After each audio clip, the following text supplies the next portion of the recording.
Oui, en fait, l'essentiel, c'est que il y a des frères comme le grand Kémy Séba qui sont en train de prendre des seringues, de tirer de leur sang pour réécrire l'histoire de l'Afrique.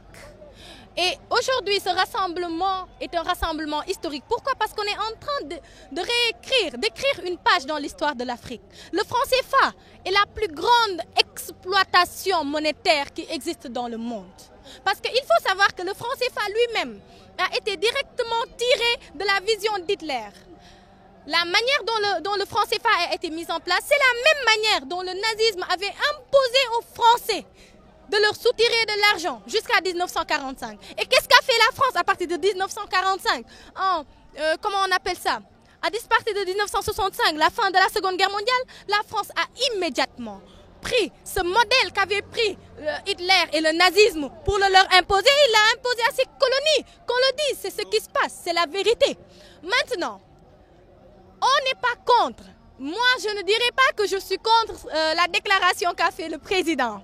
Parce que la France a dit que c'était un bon président. Et quand la France dit que quelqu'un est bien, c'est que cette personne est bien pour la France. Et ça, c'est un enseignement pour le peuple. Le peuple était là. Le peuple a été fort. Le peuple a été grand. On n'a payé personne pour venir. Au contraire, les gens se sont investis. Les gens ont investi pour venir, pour montrer qu'ils sont ahuris. Ils sont ahuris. Ils ont le cœur meurtri par ce qui est en train de se passer au XXIe siècle. Comme le disait un grand économiste camerounais, la France est le seul pays, il faut féliciter la France pour ça, qui après 1960, après une série de décolonisations, continue à coloniser des pays qui jusqu'à présent ont des fêtes d'indépendance. Pour le Sénégal, c'est le 4 avril, continue à décoloniser, à coloniser ces pays-là, et dans une sphère vraiment chaotique. Bon, si je suis là déjà, c'est dans l'idée que l'Afrique, c'est la même chose. S'il y a des frontières, c'est entre les pays, pas les peuples. Donc si le Sénégal souffre du franc CFA dans son économie, forcément la Guinée est impactée. Parce que vous savez que pour que nous puissions faire un commerce équitable, ou bien qu'on puisse faire des échanges, il faut que nous soyons dans la même monnaie. C'est ça qui peut nous rendre beaucoup plus forts dans la coopération au niveau sous-régional. Donc nous militons pour qu'il y ait une monnaie unique en Afrique. Je dirais que toutes ces jeunes qui sont là, ces personnalités, tous ces panafricanistes qui sont là, de continuer le combat. Parce que ce combat-là n'est pas le combat des générations futures, mais c'est le combat de notre génération. Parce que chaque génération a ses défis. Il y a ce qu'ont fait les Thomas Sankara, il y a ce qu'ont fait les Cheikh Anta Diop, les Kwame Nkrumah et tant d'autres. Il y a ce qu'a fait récemment Kadhafi, malheureusement qu'on nous a de façon prématurée retiré, mais ce combat-là, nous devons le mener jusqu'au bout. Et ce combat, nous ne pourrons le réussir que quand nous avons l'esprit panafricain. C'est-à-dire que nous sommes tous des frères, que tout ce qui se passe en Afrique, ça nous concerne tous, que quand on voit au Sénégal ici quelque chose qui ne va pas, qu'on sache que ça peut toucher la Guinée-Bissau, la Côte d'Ivoire et dans les autres pays de la sous-région. Donc c'est l'union qui fait la force. Il faut que les organisations des jeunesses panafricanistes soient tous unis, qu'ils travaillent en synergie et qu'ils ne baissent pas les bras. Car le combat n'est pas gagné par ceux qui sont les plus forts, mais ceux qui n'abandonnent jamais. Donc on n'abandonne jamais. Le franc CFA n'est pas une monnaie bénéfique pour l'Afrique. On a vu l'exemple des pays qui ont leur souveraineté économique et qui s'en sortent très bien. Donc ici en Afrique de l'Ouest, qu'est-ce qui nous empêche d'avoir notre propre monnaie pour nous en sortir et prendre exemple sur ces autres pays? Nous ne pouvons pas prendre des taux de change et les verser à hauteur de 50% à la banque française et dire que nous sommes vraiment autonomes. Le Sénégal n'est plus une colonie. Nous sommes une république maintenant. Donc nous n'avons, je pense à mon humble avis, qu'on n'a plus besoin du franc CFA. Également pour en venir aux APE, les APE sont là juste pour nuire à notre économie. Il n'y aura plus d'emplois parce que le Sénégalais est complexé. Nous n'allons pas consommer local si les produits qui viennent d'extérieur sont moins chers que les produits que l'on vend ici. Et également, il y a des dangers sur la santé. Nous ne savons pas quelles sortes de produits vont entrer dans notre pays.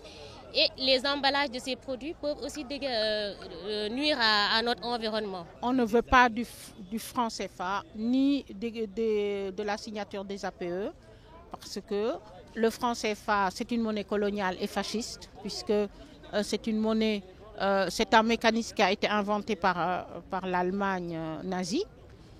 Donc la France a copié, déjà. Bon, même sans justification, on s'en fout. Nous voulons plus du franc CFA. Point. Voilà, on veut notre souveraineté en Afrique maintenant. La France est assez restée après les indépendances de manière sournoise en faisant des crimes et en faisant de la déstabilisation des pays et en faisant toutes sortes de sournoiseries pour rester. Maintenant, nous ne voulons plus de sa mainmise dans nos économies ni dans nos vies en Afrique. Point. Maintenant, nous exigeons notre souveraineté. C'est terminé. Le côté on va venir piller l'Afrique, on va venir faire ce qu'on veut. Le peuple africain a le droit d'être souverain et nous exigeons aujourd'hui la souveraineté. Les APE, c'est pareil, c'est sournois, on nous dit partenariat, mais comment est-ce que vous voulez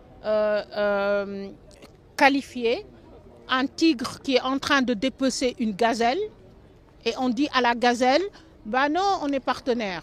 Vous venez, vous comprenez ce que je veux dire. Donc non, on n'est pas d'accord. Voilà. Quelle est l'alternative? L'alternative, en fait, c'est que nous prenons nous-mêmes en main. Même si donc on doit mourir de faim demain en abandonnant le franc CFA, mourons de faim, on se réveillera bien et on s'organisera bien tout seul. Et ça suffit. Je veux dire, c'est comme disait tout à l'heure Kémy, les esclaves, on leur a dit pendant longtemps, vous avez plus d'avantages à être esclave, vous avez à manger tous les jours et tout. La libération, c'est risqué. Non, on veut la libération. On s'en fout que ça soit risqué. S'il faut qu'on meure, on meurt. Comme disait le général, le capitaine Sankara, la patrie ou la mort, nous vaincrons. Point. Voilà. Nous qui sommes là, si nous sommes un petit nombre, c'est parce que nous sommes déjà dans le futur. On fonctionne déjà dans le futur. On n'est pas lié au passé. Le CFA et toutes ces institutions nous retiennent en fait dans une ancienne conception de nous-mêmes qui veut que nous ayons à dépendre voilà, de l'ancien maître colon. Donc, nous sommes des penseurs et des acteurs d'avant-garde. Donc c'est un peu ce que j'ai essayé de dire tout à l'heure. On est déjà souverain, on est déjà indépendant. Il faut maintenant diffuser cette idée, diffuser ce message pour susciter une masse critique. Lorsqu'il y aura une masse critique, et que, comme disait Kwame Nkrumah, on n'est pas africain parce qu'on est né en Afrique, on est africain parce que l'Afrique est née en nous. Donc lorsqu'il y aura cette masse critique d'Africains consciente de son identité africaine, on ne pourra plus revenir en arrière.